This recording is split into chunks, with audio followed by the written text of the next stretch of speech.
여러분들께서 이제 굉장히 궁금해 하시는데 여름 영화라고 하잖아요. 네.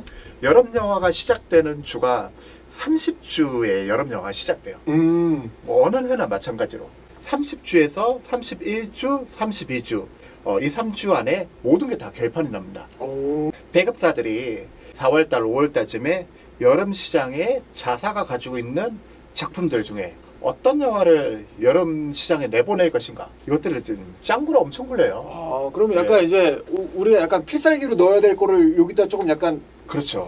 여름 시장은 이제 성수기고 대목이고. 아, 여름 시장을 대목으로 보시는 거예요. 네, 1년 중에서 가장 시장이 큰 이제 시기적으로는 7월 말, 8월 초. 그러면 대부분 이제 여름에 좀 개봉하는 영화들이, 여름 시즌 맞춰서 개봉하는 영화들이 약간 에이스 영화들이 이쪽에 그렇죠. 좀 몰려 있다. 이제 크게 전통적으로 한국 극장가에서 성수기는 총 4가지입니다. 2월 달에 구정. 구정 때. 그때 구정. 극한 직업이 잘 됐잖아요. 그렇죠. 두 번째가 여름 시장. 여름 시장. 세 번째가 추석 시장. 추석 시장. 가문의 네 영광. 번째가- 가문의 영광. 그렇죠. 가문의 영광이 추석 때 엄청 잘 돼서 가문의 영광 4까지 나온 거 아닙니까? 추석은 코미디입니다.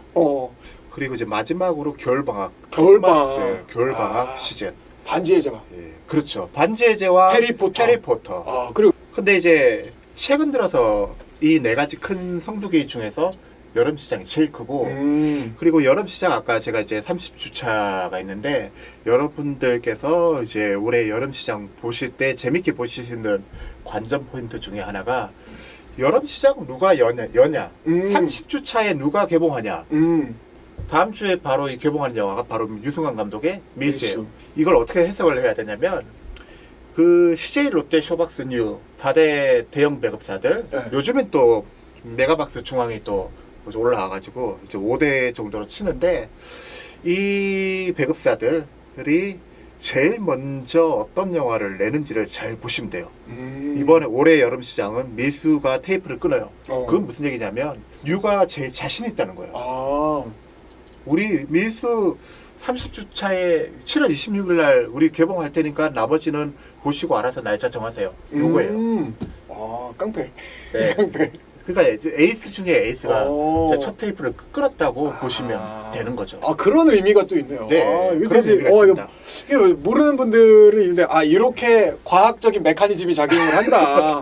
2000년대 초중반까지는 각 배급사들이 여름 시장에 어떻게 하냐면, 그 배급사의 배급팀장들끼리 모여가지고, 극장 프로그램 팀장하고 다 모여가지고 충무로에 이제 옛날 이제 술집, 뭐 예를 들면 뭐 진고개 뭐 이런 데서 이제 불고기 구워 먹으면서 저녁에 모여가지고 날짜 조정을 해요.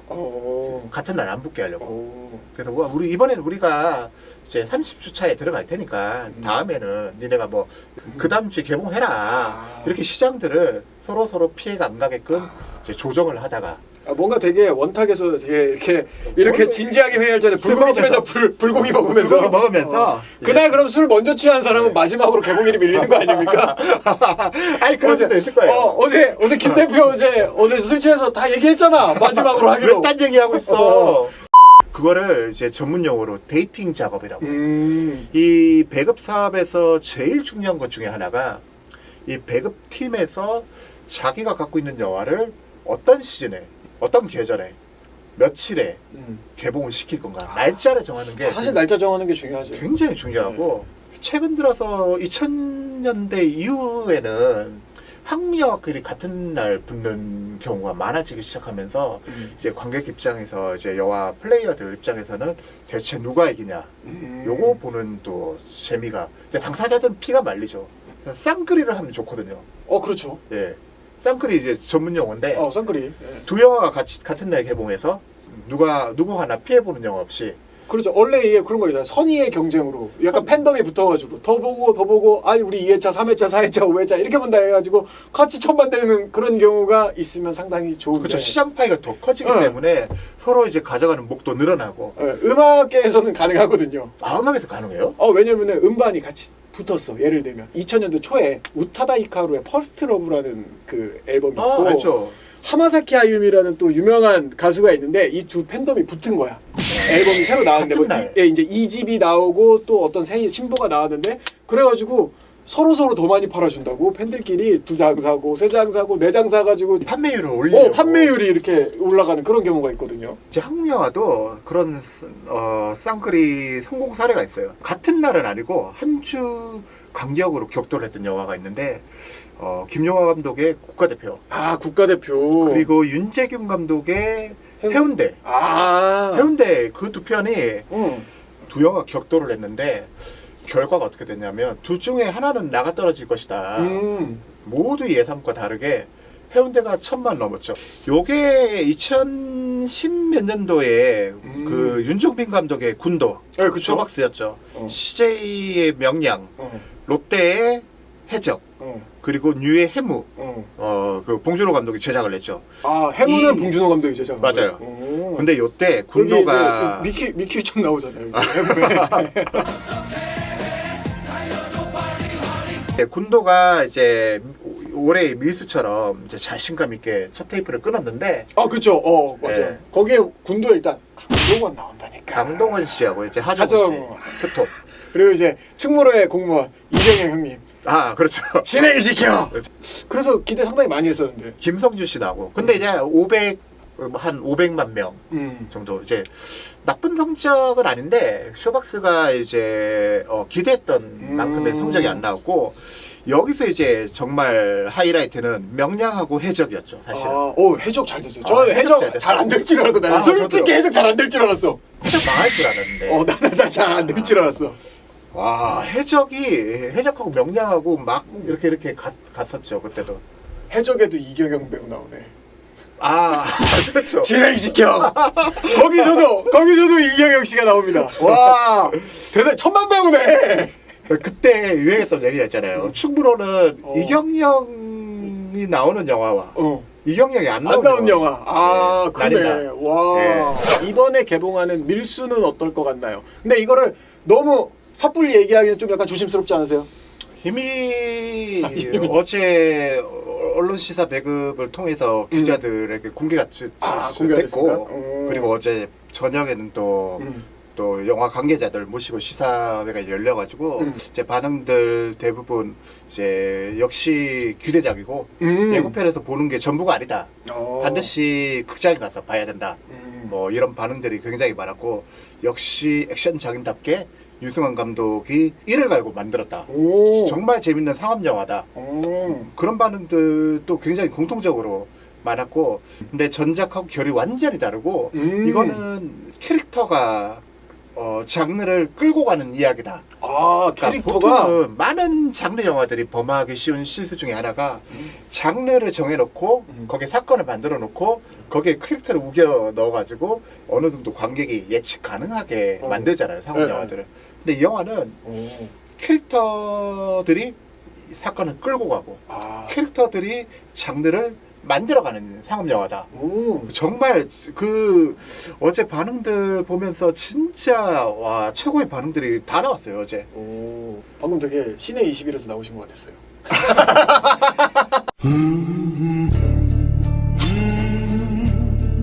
그러면 이제 요즘에는 영화 값이 좀 비싸졌잖아요. 옛날보다 확실히 많이 비싸졌다고 얘기해가지고 사람들이 좀 극장 가는 거 꺼려하는.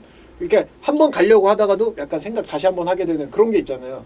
근데 이제 사실 영화관 가서 봐야 되는 영화가 있고 뭐 집에서 봐도 무방한 영화가 있고 한데 밀수는 어제 보셨을 거 아니에요? 저는 어제 못 봤어요. 네?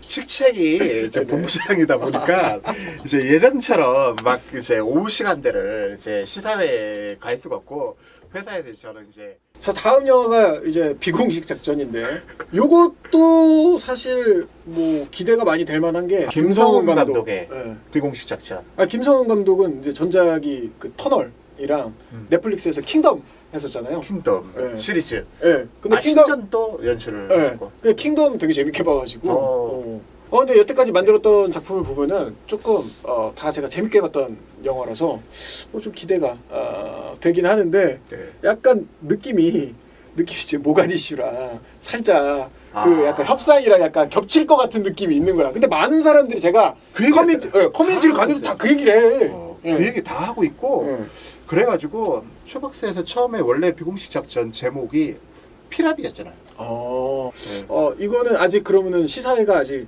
시사회가 밀수 이전에 먼저 공개가 됐어요. 아, 밀수 이전에요? 네, 기자들이 이제 이 영화에 대해서 이제 전반적으로 받은 인상은 이제 실화를 베이스로 한 영화라서 사건 자체가 심각하고 무거울 줄 알았다가 이제 의외로 생각보다 그 하정우 씨하고 주지훈 씨 두 캐릭터 간에 그 버디 액션들, 버디 액션, 티키타카 액션으로 또 약간 티키타카, 네. 브로맨스가 좀 작용하면은 또 사람들이 또 좋아하거든요.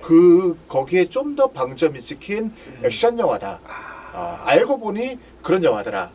예, 그런 평가들이 많았고 사실 좀 약간 버디 무비, 브로맨스 이런 게 들어간 영화들이 또 잘된 영화들이 있잖아요. 의형제, 그렇죠. 잘 되잖아요. 사실 버디 무비 장르는 투캅스. 강우석 감독님. 그렇죠. 투캅스. 안성기하고 박중훈하고 티키타카 하는 거. 그렇죠. 예. 예. 버디 무비는 할리우드로 제 눈을 돌려보면 더 많죠. 캐시와 탱고. 그렇죠. 제가 실베스타 스텔론 좋아해가지고. 맞아. 오랜만에 들어보는. 델마와 루이스. 나쁜 녀석들.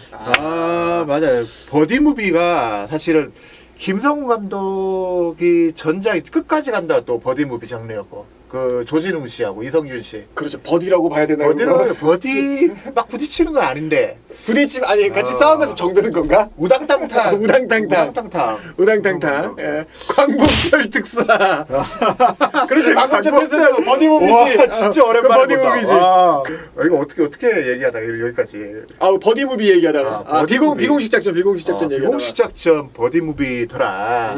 그리고 더문 시사는 이제 제가 알기로 다음 주에 이제 첫 공개가 되고요. 더문하고 비공식 작전의 이제 관전 포인트는 이제 업계 관계자들만 아는 건데 김용화 감독하고 그리고 이제 비공식 작전을 제작한 회사가 와인드업 필름의 이제 정의준 대표인데 이제 정의준 대표가 전작이 김용화 감독이 덱스터를 운영하고 있었을 때 국가대표 PD였고 미스터고의 PD였어요. 근데 이제 이분이 미스터고 같이 하고 독립을 내서 자기 제작사를 차린 뒤에 첫 창립작이 비공식 작전. 이제 선후배의 맞대결.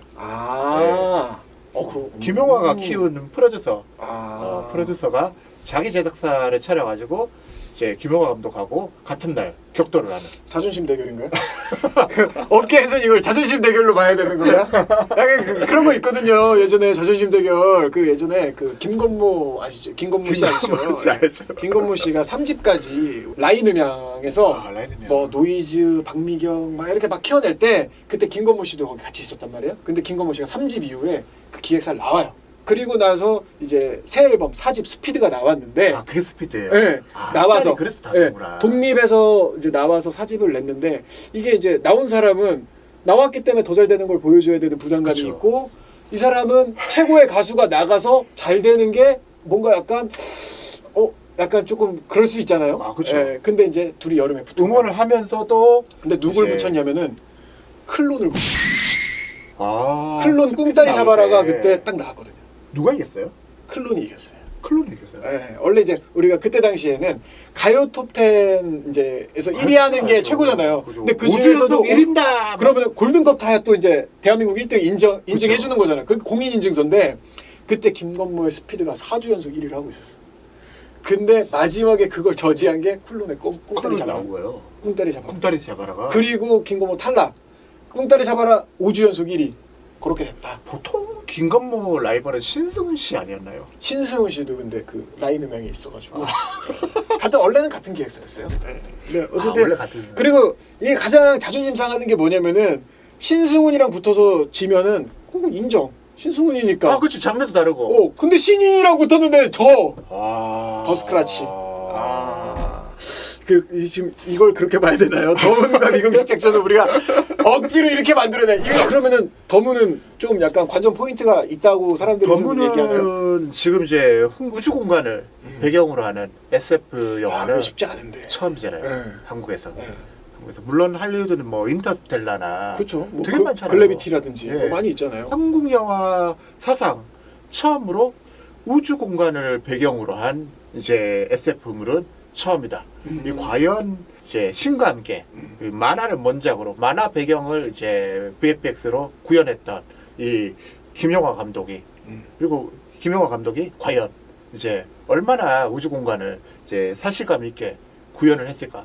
또 하나는 보통 이제 많은 분들께서 공감하실 것 같은데 김영하 감독 영화들은 심파 요소들이 굉장히 많아요. 그렇죠. 그래서 남녀노소들이 이제 김영하 감독 영화 보고 나오면 막 눈물을 훔치고 국가대표도 그랬고 저는 국가대표 때는 사실 네.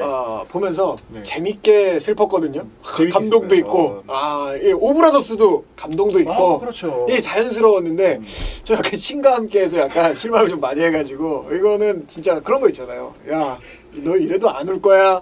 자꾸 뭔가 감독이 내 옆에 와갖고 울어야지. 지금 울어야지. 자꾸 이렇게 얘기하는 것 같아. 여기서 울어야지. 참았는데 갑자기 여기서 이제 끝나나 했더니 이젠 진짜 울어. 옆에서 벌써 울고 있어 막. 허이. 다 울잖아. 네. 근데 이제 이번 영화도 아직 공개되진 않았지만 완전한 줄거리가 공개되진 않았지만 어쩌면 우주 공간에서 벌어지는 어떤 보편적인 감정을 다루지 않을까. 그렇게 한번 예상을 해봅니다. 예전에 이제 그런 게 있었었어요. 그 귀환이라고 윤재균 감독이 만든다. 그래가지고 시나리오가 한번 돈 적이 가상 시나리오가 한번 돈 적이 있거든요. 가상 캐스팅이라. 커뮤니티 같은 데서. 커뮤니티에서 야 이거 이렇게 들어가고 마지막에 이경영 나온다. 이경영이 이렇게 하면 야 포기해 진행시켜 흥미롭겠구만 뭐 이렇게 하고 그 약간 못된 국회의원. 아무튼 뭐 그런 식으로 해갖고 제작을 막아버린 그러니까 시놉시스가 예상을 한 거야 애들이 다. 그러니까 십시일반으로 댓글로 쓰고 여기엔 누구 나와야 돼 조우진 나와야 되네요 막 이래가지고 그게 이제 JK 필름에서 안 나왔거든요. 기억난다. 귀한 기억나요. 저는 이제 그거는 안 나왔으면 좋겠거든요. 이게 이런 영화에 그 뻔히 쓰는 약간 설정들이 있거든요. 여기 이제 김희애 누님 나오시잖아요. 네. 김희애 누님이 어떤 역할인지 모르겠는데. 김희애 씨가 딱 나와가지고 막 안 된다고 딱 이러는데 너 뭐야 이러면은 대한민국 누구입니다 이렇게 하는 약간 그런 클리셰가 있거든요. 서울지방경찰청 위기협상팀 경위 하치훈입니다. 제약해서 딱 하는 당신 뭐야 대한민국 장관 누구입니다 이러고 딱 들어. 잠깐만 이거 어디서 많이 본 건데. 협조를 안 한다고 그냥 물러서요. 우리 공무원이잖아요. 그런 데서 여기서 나오지 않을까? 여기서 나오지 않을까 약간. 혹시 그쪽 직업이 어떻게 저기 정부 쪽인가? 근데 제가 봤을 땐 김희애 누님이 약간 두경수의 무사기원을 바라는 그런 분으로 나오지 않을까라는 생각이 갑자기 불현듯 드네요. 공식적으로 제 의견이에요. 공식적으로 제 의견이고. 예. 비겁한 변명입니다. 밀수의 흥행이 파죽지세로 갈 경우에 그렇게 되면 더문하고 비공식 작전은 좀 힘들어진다. 힘들어진다. 왜냐면 오히려 분위기가 더 사서 훈풍이 오는 게 아니라?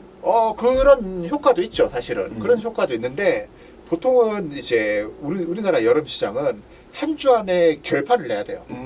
와이드 릴리즈라고 해가지고 그 90년대 할리우드 영화들이 직배를 하면서 들어오면서 끼친 영향인데 그 할리우드 영화들 이제 뭐 직배하면서 오고 한국 영화들이 1990년대에 99년도에 시리를 필두로 갑자기 산업적으로 성장을 하면서 마케팅이 고도화되고 배급 전략이 고도화되고 그러면서 규모의 싸움을 하게 된 거예요.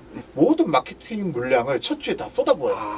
관도 첫 주에 보다 많은 스크린을 확보하는 게 이제 배급 전략이고 특히 여름 시장에는 이 와이드 릴리즈 전략이 굉장히 심하다기 때문에 밀수가 이제 굉장히 많은 관으로 시작을 할 거예요. 근데 만약에 밀수가 좀 기대보다 저조한 성적을 내게 되면 더문하고 비공식 작전은 첫 주에 더 많은 밀수가 갖고 있는 관을 가지고 있어요. 예. 왜냐하면 더군다나 이 영화는 같은 날 두 영화가 개봉하기 때문에 밀수가 개봉할 때만큼 스크린을 독차지하기 힘들어요. 그렇겠네요. 그래서 만약에 밀수가 파죽지세를 흥행한다. 그러면 더문하고 사실 연장 개봉해야 되니까. 머릿속이 복잡해져요. 네 번째 영화가 이제 그 다음 주에 개봉하는.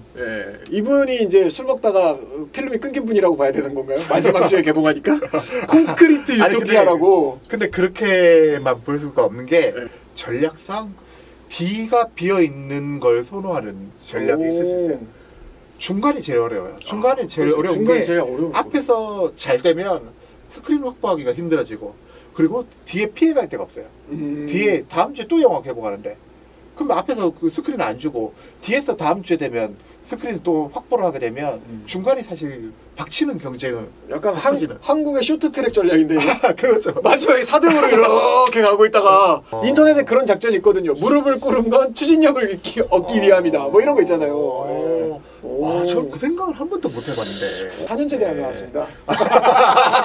콘크리트 유토피아 같은 경우는 사실 이제 엄태화 감독, 박찬욱 감독의 조감독 출신이에요. 아, 네. 혹시 형님이- 엄태화 감독이 엄태구 씨가 동생이에요. 그러니까 그래서 엄태화 감독이 그래서 가려진 시간에 엄태구 씨가 나왔군요. 그렇죠.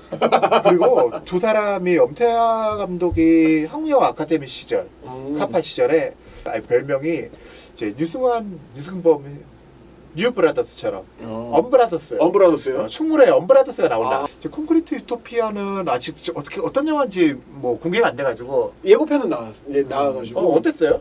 예고편을 봤는데 그 콘크리트 유토피아 그 제목이 너무 안 들어온다. 제목이 너무 길어서 그런가? 너무 길기도 그렇고 뭐가 확 와닿는 게 없어서. 발음이 좀 어렵고 저같이 이제 네. 발음이 좀 안 되는 사람들. 콘크리트 유토피아 일단 8글자. 아까 우리 막 협상, 교섭 막 다 헷갈렸던 것처럼. 소리도 좀 비슷하니까. 약간 이거 좀 약간 그런 게 있어가지고 그냥 이병헌 형님 나오는 영화. 아. 딱 이 정도로밖에 지금 기억이 안 나는 거죠. 네. 아직 그 마케팅이 본격적으로 시작이 안 됐을 수도 있어요. 역시나 시작했나? 마지막에 스포트 하려고 그러나? 마지막에 스포트 해야 되니까. 그러니까 이 감독님이 가려진 시간도 아까 그 세월호를 약간 이제 간접적으로 이렇게 해가지고 한 거도 하면 콘크리트 유토피아도 약간 그런 약간 사회적인 그런 거를 살짝 부동산 네. 문제 같지 않나요? 그런 것도 있고 약간 그 또 항상 이런 극한에 내몰리면 인간의 이기심 뭐 이런 것들 뭐 그게 이제 폐허가 된 네. 이제 아파트에 그걸 왜 저한테 물어보시죠?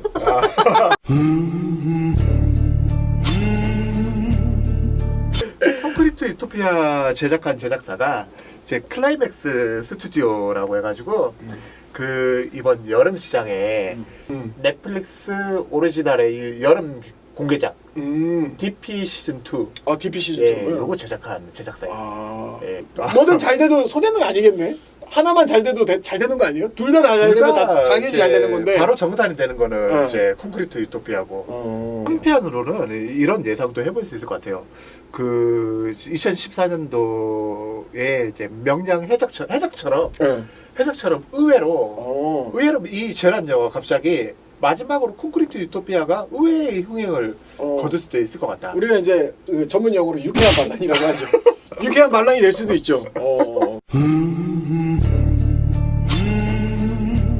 이 네 편이 뭐 이제 잘 돼야 되는 혹시 이유가 있나요? 있죠. 이제 어느 순간부터 이제 극장에 사람들이 이제 안 가기 시작했고 그러면서 자연스럽게 안방에서 편하게 뭐 넷플릭스나 디즈니 플러스나 이제 OTT를 통해서 그쵸, 영화 OTT 보는 많이 시대가 보고. 됐고 지금 어떤 문제가 발생했냐면 이 영화 티켓값이 비싸다 보니까 아까 우리 방송 처음 했을 때처럼 네. 영화관에서 봐야 될 영화가 있고 굳이 영화관까지 갈 필요 없이 나중에 넷플릭스에 뜨면 넷플릭스에서 보지 뭐 이렇게 봐도 되는 영화가 그 구분이 굉장히 심해진 것 같고 이제 그러다 보니까 극장에서 개봉하는 영화는 이제 사실 많은 관객들이 봐줘야 이제 손익분기점이라고 하죠.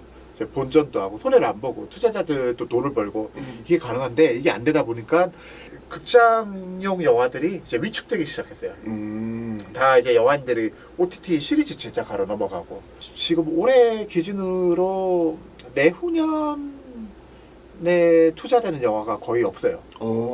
지금 몇 편이 남았냐면 4대 배급사 창고에 아직 개봉 안 한 영화들이 다 합쳐서 60편 정도 50편 정도 그럼 내년에 올 연말까지 개봉하고 그럼 내년 여름까지 개봉을 하면 이제 틀 영화가 없는 거야. 이제 그런 상황까지 간 상황이고 그랬을 때 만약에 올 여름 시장 이 네 편이 본인들 기대만큼 관객을 동원하지 못하면 사실 이 현상이 더 심각해질 수 있다. 산업적으로. 이제 그런 이유 때문에 이 여름 영화, 한국 영화 네 편에 대해서 이제 이들이 가지고 있는 부담감이나 압박감이 그 어느 때보다 좀 심하다. 예. 이제 여기서 끝나는 게 아니에요. 8월 15일에 이 여름 시장의 끝판왕이 등판을 합니다. 그거 얼마나 좋았을까? 오펜하이머. 오펜하이머 끝판왕이 아니 지금 한국 영화 내 편 얘기하고서는 외국 영화를 끝판왕이라고 얘기하시면 어떡해요? 아니 요거는 이제 영화를 사랑하는 극장을 사랑하는 관객 입장에서 한국 영화 내 편도 다 잘 돼야 되고.